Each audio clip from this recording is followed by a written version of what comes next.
Good morning. Good morning. I'm Maddie Russell, and it's my pleasure to welcome you to this service of the First Universalist Church of Rochester. If you're here for the first time this morning, we especially welcome you. Thank you for making it to our worshiping community. Please remain for coffee hour after the service for connection and fellowship. There is a visitor's form that can be found on the back of your order of service or by clicking the link in the chat. Please fill this out so that we can offer you a welcome beyond what we can offer you here on a Sunday morning. If you're looking to be part of our welcoming ministry at First Universalist, please sign up to offer coffee hour. Partnering with others is always encouraged. Before we take a moment to turn to our neighbor, let's take a moment to turn towards our camera and to greet our online community. And if you're online, feel free to pop into the chat to offer a greeting. And to our online community as well, please wait to share joys and sorrows until later in the service so they'll be visible to us here in the sanctuary. And if you're here in person today at First Universalist, let's take a moment to turn to our neighbor this morning and offer a greeting. Good morning.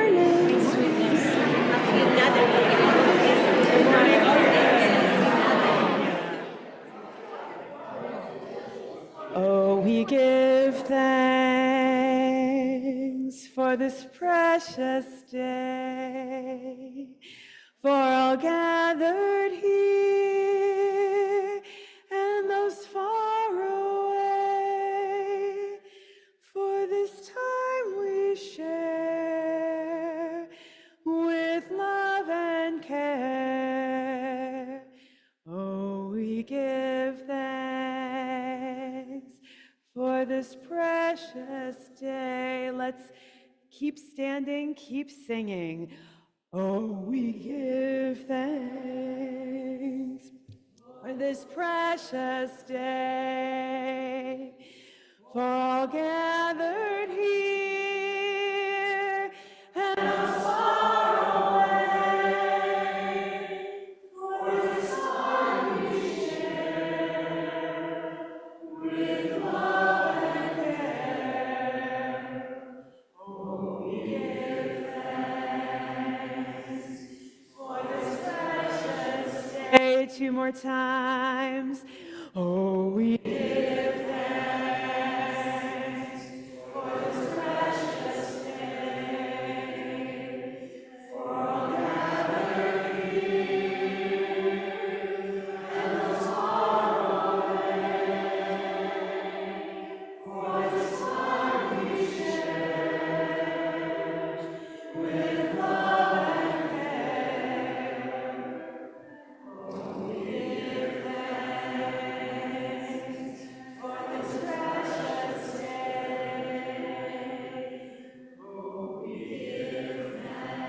we give thanks, precious day, for this precious day. For all gathered here and those far away,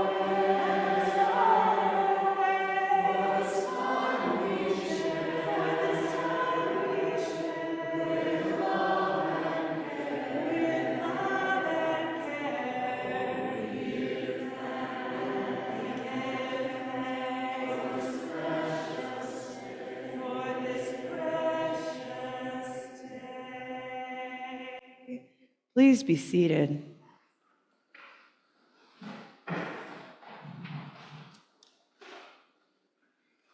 Church family,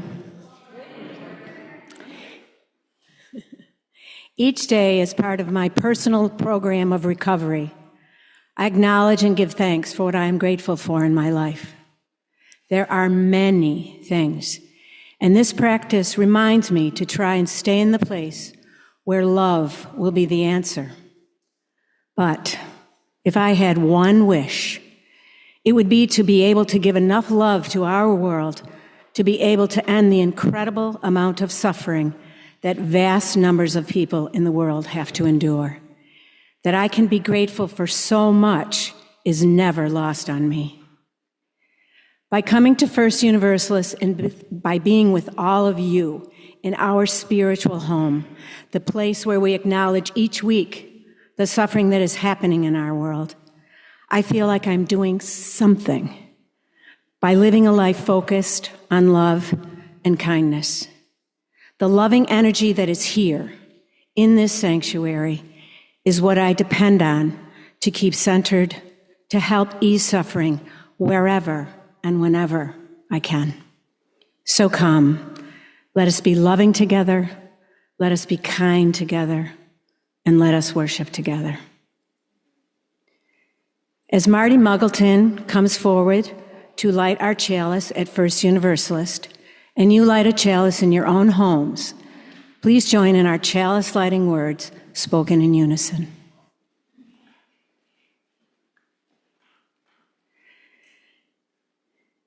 May we be a people of welcome, here to grow in heart and mind and spirit, and may we reach out to serve our community.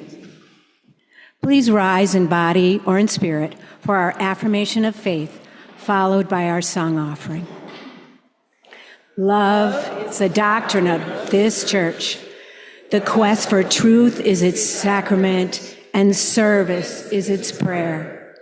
To dwell together in peace, to seek knowledge and freedom, to serve humanity and fellowship, to the end that all souls shall grow into harmony with the source and meaning of life.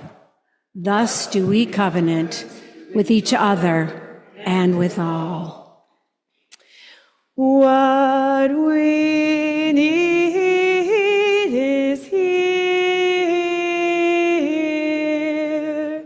What we need is here. What we need is here. What we need is here.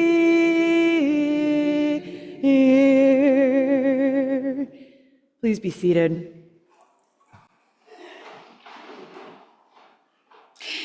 Dear ones, each Sunday when we gather, we sing these words, what we need is here. A reminder of the abundant love felt in this place. A reminder of the love which Kitty referred to in our call to worship this morning, a love that holds us all. It is not only love that powers this place. It is the people.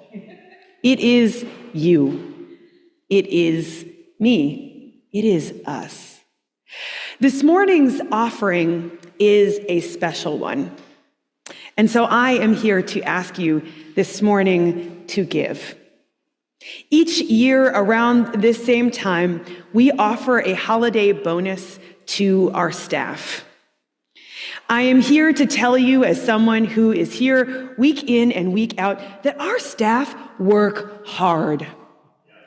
Amen, right? We have an incredible staff at First Universalist Church.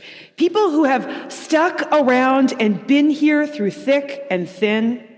An incredible staff. Reverend Michelle, who has been here longer than I have. Dr. Brock Chesvold, who's been here as long as I have. Emma Berry, our office administrator. Maddie Russell, our brand new congregational life coordinator.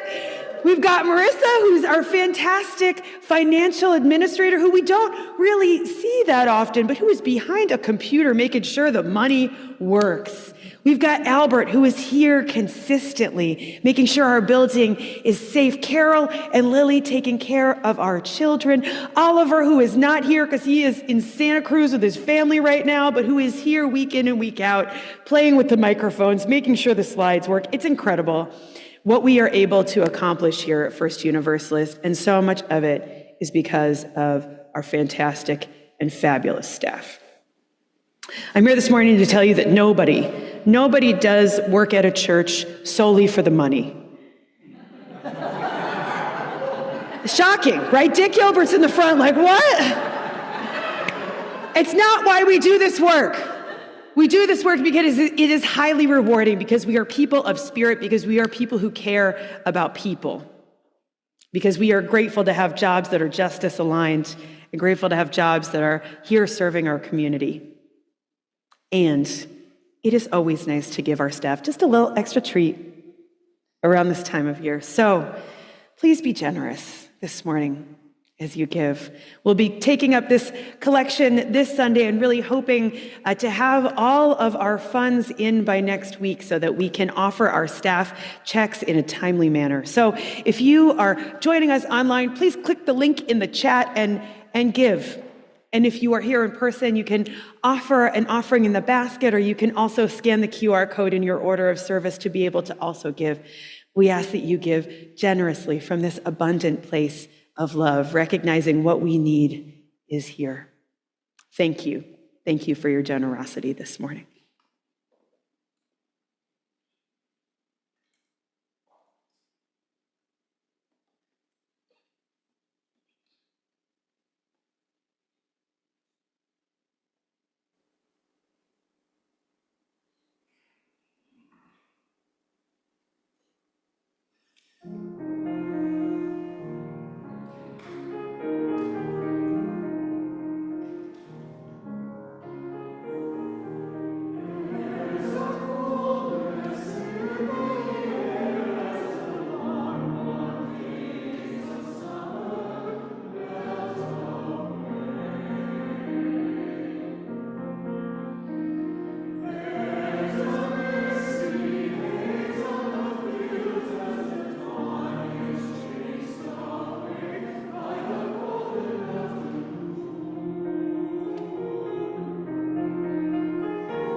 I invite you in for the story.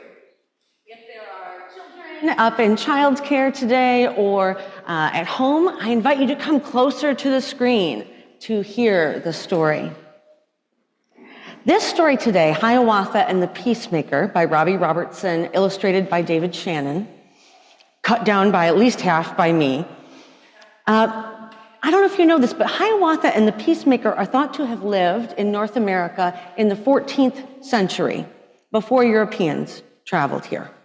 And in this area, the Haudenosaunee territory, from the western door, Buffalo area, all the way to the other side of New York State.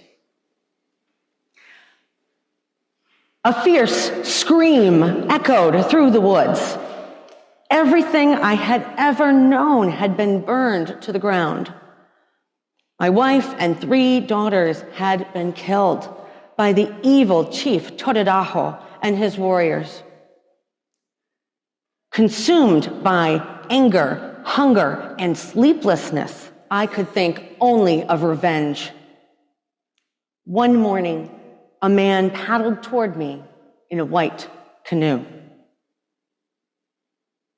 "Who are you? Why have you come here?" I asked. He spoke softly, stumbling over his words. I know of your pain and loss. I carry a message of healing. I have some come to tell you of the great law. Fighting among our people must stop. We must come together as one body, one mind, one heart. Peace, power, and righteousness shall be the new way. I considered his words, but I didn't believe them. I had never thought peace among our tribes was a possibility. Travel with me and let us spread the good word. My voice is quiet and my words difficult to understand. I know you speak with confidence. I need you to help me carry this message. I agreed, and so I, Hiawatha, came to tell the story of the great peacemaker. When we spoke to my people, the Mohawk, the peacemaker closed his eyes and placed his hand on my back. I began to speak his words. Peace, power, and righteousness shall be the new way. We must join together. All nations will become one family. Our people shall have one body, one mind, one heart. This is the message of the great law. The war chief spoke. We respect your message, but we cannot join you. Todadaho is too strong. Our people must be prepared to fight. The peacemaker quietly stuttered. The great law is more powerful than any one man. We will return with proof that our nations can join together. As the peacemaker and I traveled, he spoke to me of healing through forgiveness. I could not yet understand. And then we visited the Cayuga, the Seneca, the Oneida. At the councils, the peacemaker would speak through me. I see a passage to a new way of life. Join me, and together we can spread peace rather than war, love rather than hate, unity rather than fear. A change must come, and the time is now. Alone we will be broken, but together we are more powerful than the greatest warrior. Peacemaker told me to tell them my story. I told of how my wife and daughters had been killed by the violent world that we had created. But as I spoke, I felt something come over me. Forgiveness. I had not been able to save my family, but on this journey, I had been able to forgive myself. I began to understand the meaning of the great law, and rather than feeling anger, I now remembered with gratitude the joy of my family. The chiefs joined us, and together we traveled as 3 nations. We returned to the Mohawk. The chief still refused to join us. Angered by his lack of faith, the Oneida chief pressed his spear under the chin of the Mohawk chief. Peacemaker pushed between them. We no longer use violence. Peacemaker led us to the tallest oak that towered over the river. I will climb this tree. You can see him at the very, very top. Your men shall cut it down, and the river shall catch my body and carry it to safety. Then you will know my words are true. When the tree crashed, the peacemaker vanished. An elder clan mother came forward. This man came with a message of peace and unity, but you greet him with closed ears and closed minds. You reject Todadaho, but you behave just like him. The Mohawk chief was stunned and transformed by her words. He nodded. In the morning, we found the peacemaker sitting by a fire, patiently waiting for us. Filled with emotion, the Mohawk chief agreed to follow us to the land of the Onondaga to confront Chief Todadaho. Together, we paddled as 4 nations. Wicked Todadaho was a horrifying sight. Sickness from the evil within had taken over his body. No words came from his mouth, only a forked tongue and a hissing sound. As the warriors began to fight amongst each other, a melody of purity and truth came from the peacemaker. All lowered their weapons and stopped fighting. The moon crossed in front of the sun, darkening the blue sky with an eclipse. When Peacemaker finished his song, the sun returned, more beautiful than before. Peacemaker asked me to make medicine for Todaraho's sickness. He said that where there is darkness, we must bring light, and that it is by forgiving that we are set free. I gathered roots and herbs for the medicine, but how could I help heal a man who had brought me so much pain? How could I forgive him? And yet I put my heart and soul into the potion, and with this action, my anger disappeared. Todaraho took the medicine and drank it. His breathing eased, his eyes softened. He seemed to wonder why I would help him. 3 days later, people from all the tribes gathered. Todaraho's voice had returned, but he was still hunched over and sickly. The peacemaker went to him and chanted. Todaraho screamed, and the snakes slithered out from his hair into the grass where they belonged. The peacemaker led us to a tall white pine and spoke through me once again. People of all nations must now come together as one. Beneath this tree we shall bury all our weapons of war. We will replant the tree over the top of them, and it shall be called the Tree of Peace. As I spoke, Todaraho continued to heal. As 5 nations, we will bring forth peace, power, and righteousness. The women of our tribes shall appoint the chiefs, and as one people, we shall live under the protection of the great law. All voices will be heard as we now vote before action is taken. Todaraho now stood upright, healed, but continued to transform. Atop this great white pine shall live an eagle that shall look over the 5 nations, and that eagle shall be you, Todaraho.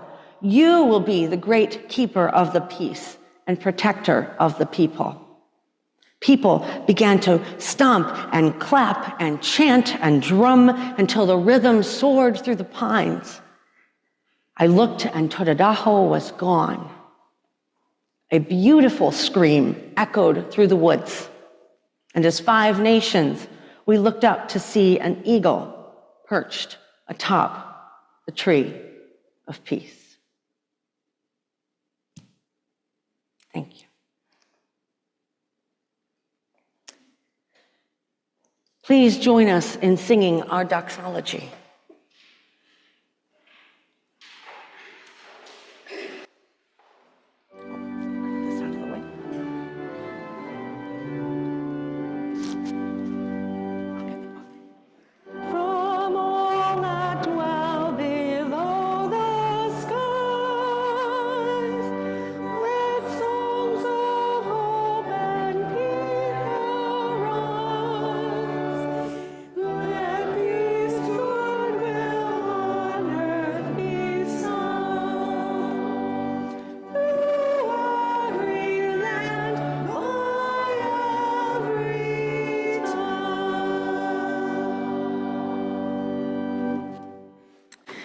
Please be seated as we center our bodies, our hearts, and our minds for this reverent time of sharing the joys and the sorrows of our gathered community. Well, thank you always. Oh, Rev. Michelle, your microphone is still on.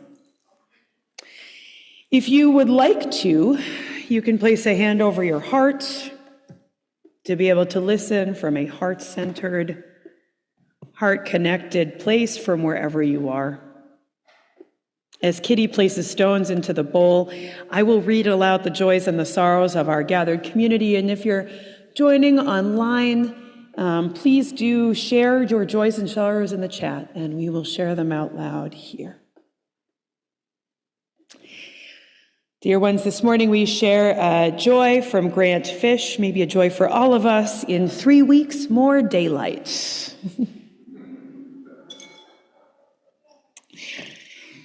We share a joy this morning from Elena Dorian. I got my library card and saw my first snow.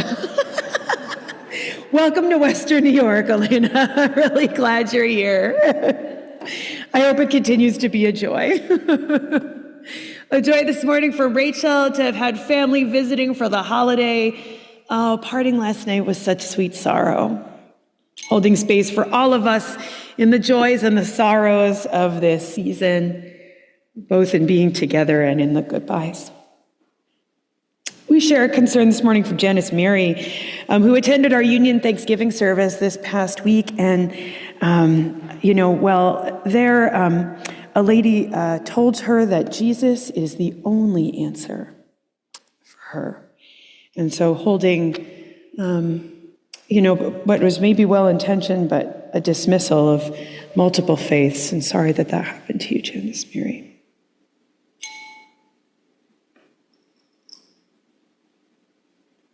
We will drop one final stone into the bowl to represent all of the joys and the sorrows held in the silent sanctuaries of our hearts, recognizing that we all come in here in a mixture of joy and sorrow every week. May all be held in the heart of love this morning.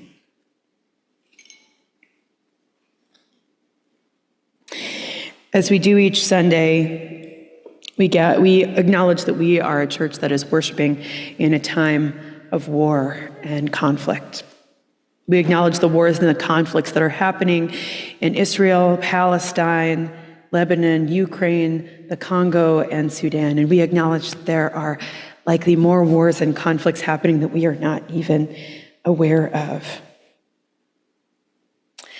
We earnestly pray for these wars to cease. Each Sunday, we light a white candle to acknowledge the many griefs felt due to war and conflict across our world. The griefs due to violence, the deaths, the losses of ways of life, the ongoing shifting losses of homes, losses of resources. And we connect the griefs felt in this space to these larger griefs felt across our world. We also light a white candle to acknowledge the tenacity, the beauty, the joys of the human spirit, to acknowledge the birthdays still celebrated, the children still being born, the beautiful anniversaries still celebrated, milestones still marked, even in the midst of war and conflict. And we join our joys with this deeper sense of joy felt across our world, a sustaining force for life in these difficult times. Let us hold a moment of silence this morning for the many deaths that have happened this past week due to wars and conflicts across our world, for the names we know and also for the nameless. May we hold silence together.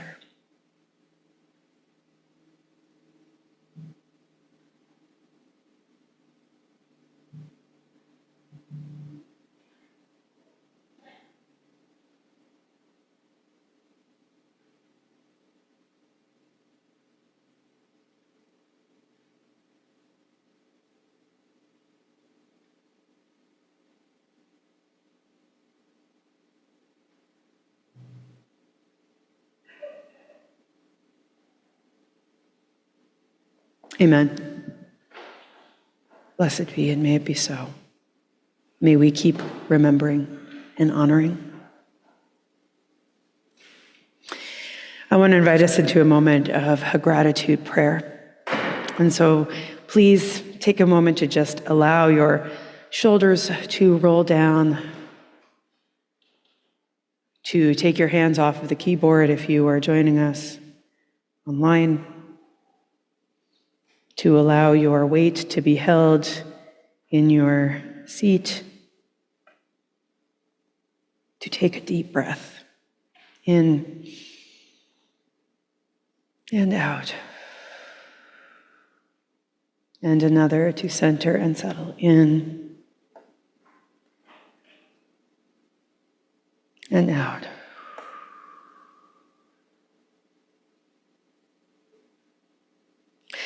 Let us give thanks for this breath, for this day, for the rest we received into our bodies, the powerful restorative process that is sleep.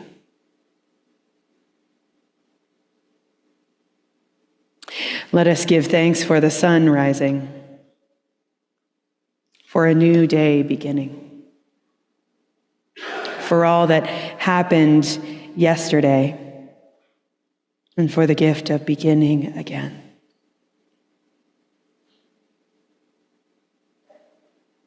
Let us give thanks for the earth, for the air, for the fire, for the water, for the plants, for the animals, for the ancestors, for each and every sacrifice they make and gift they give, so that we may be alive right now, here in this moment.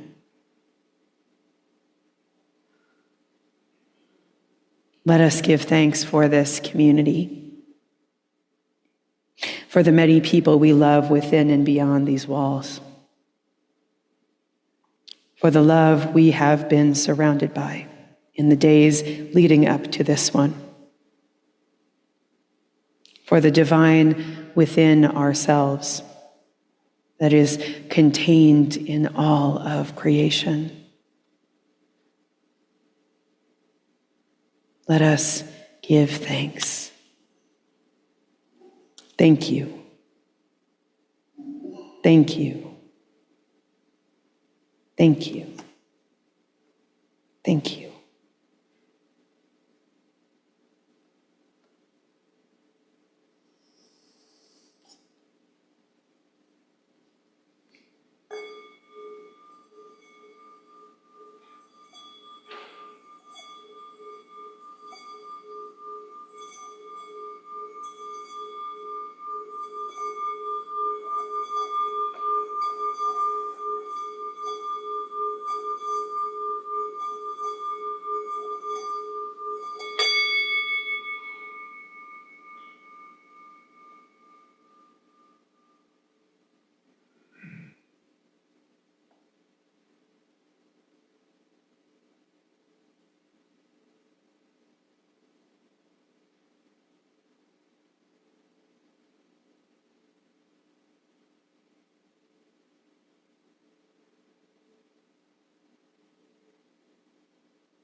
As we return from our shared silence together, let us join in our hymn of contemplation. Hymn number 298, Wake Now My Senses. We will sing our verses number 1, 3, and 4.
I hope this past week's holiday was good to you. I hope it was a good time to be with family or with friends, to be together. I have been celebrating Thanksgiving with friends for the past few years. It's not really a holiday that I travel home for. And as some of you may know, I love cooking food for people I love. Last year's celebration that I hosted was quite big and raucous. Lots of people, lots of food, games, yelling, laughter. It was a delight. This year was a bit smaller and more subdued. There were kids there, and they were the only ones yelling. Just a few friends. A little bit less food, but in large quantities, just as delicious and delightful. The mood was a little bit different, though. We gathered around the table, and as often happens to me during times like this, I was asked to offer a blessing. Something about this job, huh? You show up and folks are like, "Will you do the table, Grace?" And so I began in gratitude for the many hands and the labor and the land that made our meal possible. For those that packed it and shipped it, or the labor that makes this meal possible. And then I shifted, as I felt called to do, towards a recognition that we are gathering at a table of plenty in a time when so many have so little. Not only here in these so-called United States, but also a recognition of the ongoing genocide happening in Palestine. So it's a recognition of what is going on in the Congo and in Sudan, which continues to be largely unrecognized here. That the wealth we have here, the bounty of our table, does come at a cost for so many. It was a prayer that I offered last year. And here we are. A prayer to recognize that the day that we were celebrating is so often accompanied by stories to wash over the fact that this country was built and continues to be built upon an attempted genocide. A prayer for a day of mourning rather than celebration. This year, Thanksgiving felt different. Maybe it felt different to you. I don't know. But it felt different to me because of the largely televised ongoing genocide against an indigenous people that we are all witnessing. It felt different because I have to question what my own commitment is to indigenous land sovereignty when my tax dollars are supporting this war. When the land that I live upon and love upon is stolen land. One thing that was not different about this Thanksgiving, we did share a round of things that we were grateful for as we sat around eating together. Did anybody else take part in this practice this past Thursday? Yeah. I believe I can hold two different things at once. I think we all can. That gratitude can still exist as we mourn what this feast and celebration means to so many. And yet, I was sitting with these awesome kids, and they were sharing how grateful they were for their parents. One kid from the other room, while he was playing video games, we said, "Leo, what are you grateful for?" He said, "My parents." Not even prompted, really. I thought that was pretty cool. Their parents sharing how grateful they were for their kids. And I couldn't help but thinking how many families have been separated. How many families have been separated by our broken immigration system, by an attempted indigenous genocide, by a war and attack that continues in Gaza through starvation and continued bombings. Have you seen the mothers and the siblings cry? It is hard to turn to gratitude in those moments. A writing collective that I follow on Instagram, Rise Indigenous, posted about gratitude on Thanksgiving, and I want to share their quote with you. Gratitude does not absolve colonizers from celebrating genocidal holidays that normalize ongoing occupation and theft of indigenous lands and erasure of indigenous peoples. I'll read it again. Gratitude does not absolve colonizers from celebrating genocidal holidays that normalize ongoing occupation and theft of indigenous lands and erasure of indigenous peoples. It feels like a stark reminder, but also an entryway to me. Their statement brought to mind a question that feels incredibly relevant this week and this weekend. What does gratitude look like when it is not erasing or gaslighting or making best of the situation? What does true gratitude in this season look like? I want us to turn to the Haudenosaunee Thanksgiving address. As Reverend Michelle mentioned, the Haudenosaunee people indigenous to these lands, have an address read whenever people indigenous to this area and many parts of Western New York gather for ceremony, for decision-making, for the voting that our story mentioned this morning, for the sun rising, even for a meal. Have you heard it before? This address lifts up thanks for the land, for the people, for plants, both for food and medicine, for animals, for trees, for birds, for the winds, for the sun and the stars and the moon, for the Creator. This is a gratitude that is woven throughout life, not just on one day.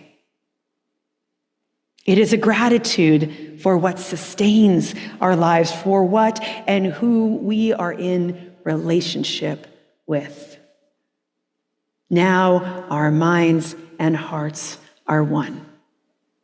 The refrain throughout. I'm not saying this morning that what we need more of on Thanksgiving is to take the gratitude offering of Indigenous folks to sanction and bless these stories we have been telling. I want to draw our attention to the ways that gratitude practices can infuse everyday life. The ways that gratitude practices can help us move towards right and true relationship with those around us. Gratitude practices can help keep us in the present moment with hearts open, ready to respond, participate, to engage. Some of you here know that I share with Kitty that I am in recovery and have been for many years. And I share that with you because I want you to know that if you are someone who has struggled with addiction or you are someone who is recovering from addiction, you are welcome here. There's no need to be ashamed. At the beginning of my journey, my guide and spiritual companion also invited me to make a gratitude list at the end of every day. And it began with a few things each evening, just jotted down a piece of paper, and as the practice continued, the list got longer. Things I felt grateful for grew. But it wasn't just about this list on this sheet of paper. I also experienced more gratitude in real time, moments of feeling deeply appreciative for the extraordinary when it came, and moments of feeling more and more grateful for the ordinary throughout my everyday life. Gratitude, when woven throughout our lives, helps us to better pay attention to what is going on, to be present. In times when our screens are bombarded with images of violence and war, when the many places we turn, we see violence in both speech and action, I wonder how daily practices of gratitude can help us remain present, especially when it is hard to do so. I don't know if you've been feeling it, but I have been feeling like I just want to check out.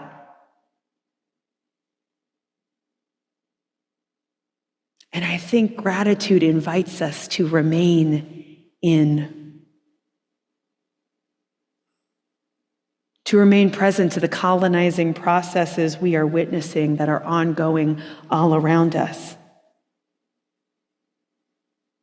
to help us to hold on to our humanity as we witness war and starvation, as we witness indigenous people losing their land right now, as we continue to remain present to the ongoing movements and struggles for land to be returned to indigenous people here on Turtle Island, to what many of us in the room now know as the so-called United States. I wonder, can gratitude bring us into right relationship with humanity and with all living creatures, so much so that these issues and life struggles become something we cannot ignore? Can gratitude help us to better see what is going on, to waken our senses, to better notice oppression and the devastation that colonization has caused and that colonization continues to cause? I believe that a gratitude practice that seeks that kind of presence cannot be for one day alone, and not even for one season. A gratitude that keeps us awake and present to the realities of life must be situated in the everyday, must be situated in the knowledge that none of us exist alone, that our lives are supported by the gifts and the sacrifices of so many. This is the kind of gratitude that keeps us from washing over the realities and the truths of what is going on and what has gone on, that keeps our hearts from numbing to the pain around us. This is the kind of gratitude in which there is hope to be found. Beloveds, from this day and from this week, I am wishing you more gratitude in your days. I'm wishing you more time to be with beloveds, to find your community and to be and build there. I'm wishing you a time to make a meal for the people you love and a time to receive a meal from someone you love. Maybe offer to do the dishes after. I'm wishing you moments of continued awakening, even as this world seems and feels harsher and harsher each day. I'm wishing you moments of recognizing where colonization continues and finding ways yourself to slow its progress, to resist the pull to ignore it, to support indigenous peoples in your local context and across Turtle Island. Let us continue to be in gratitude and to humbly follow indigenous leadership into a world where right relationship with one another, the earth, and all of its creatures are restored. Let gratitude guide us and be a part of the way. Amen. Blessed be, and may it be so.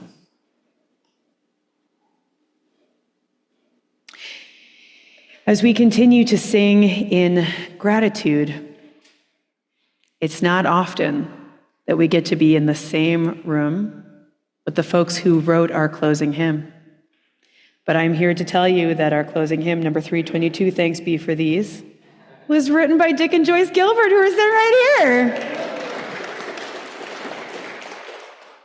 We were so grateful to find out this fact as we read our hymn notes this past Friday. So, oh my gosh, look at that photo of you guys. Brock, so good. All right, please rise in body or in spirit and sing with us hymn number 322, Thanks Be for These.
As we close, yes. As we close our service this morning, I want to invite you to take a moment to extinguish our chalice flame. Let us read together these words printed on our screen.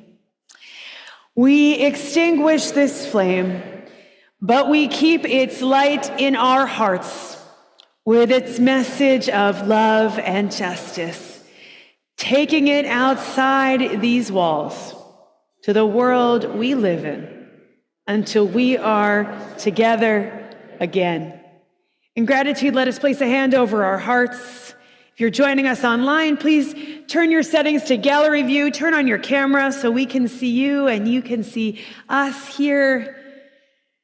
Take a moment to just look around you at the faces of those who are here with you this morning, those who we join with. Let us take a moment to be grateful for each and every person here with us. Thank you. Thank you. Thank you. As we go forth from this gathering, may we be infused by the gratitude felt in this place. May we continue to reach towards a gratitude that helps us to wake up, to remain present, to remain connected to the gift that is this life. May we be reminded this morning that we ourselves are loved. Each and every single one of us, no matter what you have done or where you have been, you are loved. And may you know that love. And may you go and be that love to whomever you meet in the days, the weeks, the moments ahead. And let the people of the church say, amen.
Perfect.